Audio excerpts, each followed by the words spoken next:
Hey, I'm Blake. I'm a senior at UWF working on my construction management degree. This year I interned with S&P Architecture. I have been interning with them for about 3 to 4 years now and came back this summer after getting them affiliated with UWF. I hope this opens the door for more UWF students to intern there because I've learned a lot there the last couple of years. And I think S&P is a great fit for construction management students interested in drafting and also design students interested in architecture. Here's the team I was working with this summer. It is 8 members and 3 interns that include me. We all work in a collaborative studio, and everyone is extremely knowledgeable. Uh, Everyone's working with BIM software for rendering, designing, and making construction documents. And whenever I had a question, there was always someone there to help me and also teach me, which I really value. So let's take a look at what I've been working on. This is a 3D view of an existing house I made in Revit.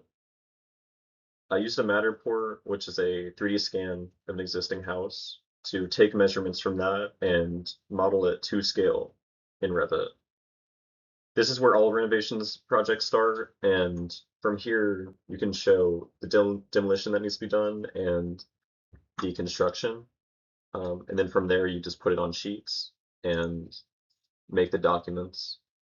My colleague used this model I made to create some drafts of potential renovations to show the client so they could have an idea of what work could be done to their house. These are chair families I made for the S&P standards.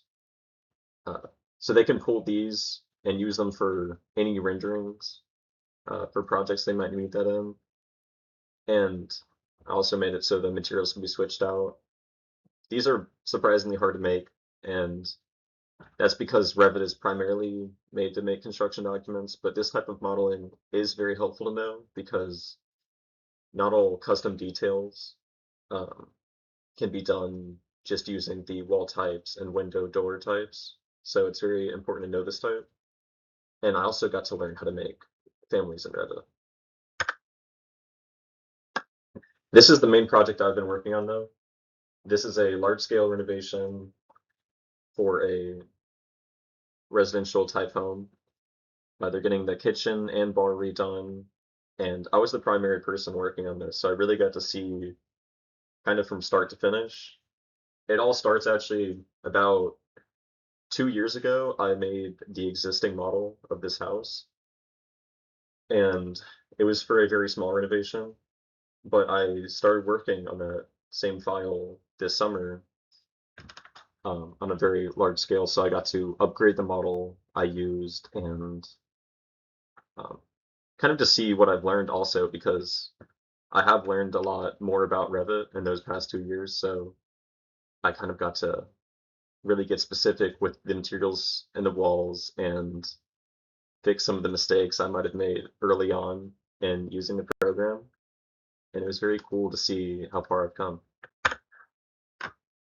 This is in the schematic design phase, sort of probably in the first month of working there this summer. Um, I initially got all of the new design sort of figured out.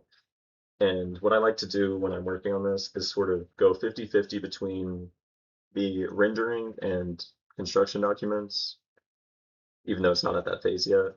Um, that's sort of just, I want to get prepared for the construction documents, but I also want something to show the client at the same time to kind of prove the design to them.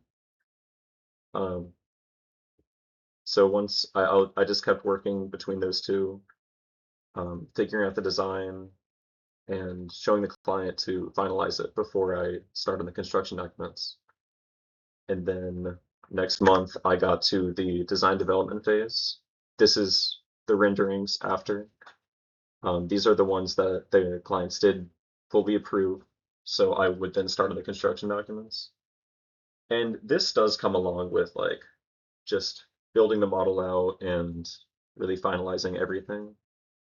It does end up looking better. It's not fully just for these renderings. It also I mean, I put the lighting in for the ceiling reflection, and of course, all of the floor plans and interior elevations have to be figured out before I give them a rendering like this. So it's not only for this.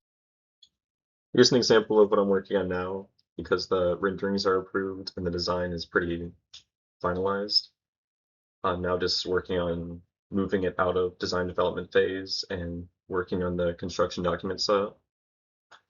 The drafter at S&P has been teaching me a lot about how to make these sets, and I've gotten to use some of my experience too from class to create like these wall sections, and I just kind of know which materials to use now from class, which was really cool to apply. But he also taught me how to set up like an annotative sheet and the proper ways to dimension descending. And there's also a demolition section right here you can see where uh, I've gained some cool experience there too. There's a lot of work that goes into these sets, and it's one thing to learn about it, but to learn about it from someone who's worked on it for years is just unmatched. And I've definitely learned a lot this summer, especially about this. I mean, I did not know how to make a construction document set, and I think I have made some great leeway there this summer. So I would definitely recommend S&P architecture um, if you're interested in drafting. All right, thank you.